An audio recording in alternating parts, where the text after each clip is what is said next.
and they would draw this massive pentagram, and we would be in the middle of that. And that would be, the part that would open up the ritual ground or the summoning area.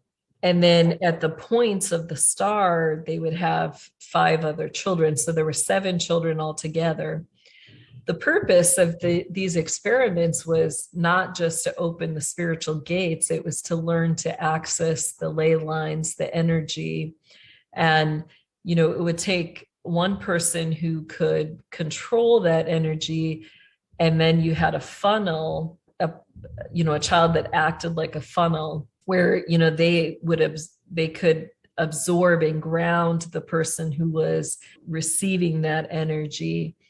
And then the other kids were also kind of grounders in that experiment. But what they used it for was that, they call it the sword of judgment ritual.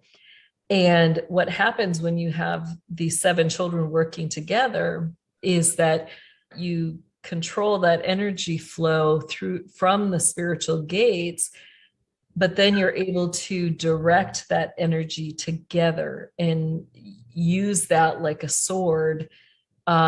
We have another name for it now, the EMPs.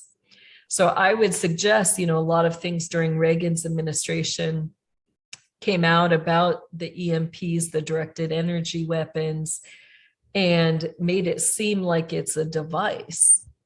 But I would put out there that from my own experience, it was not a device, that literally it was a form of witchcraft being harnessed through children and individuals.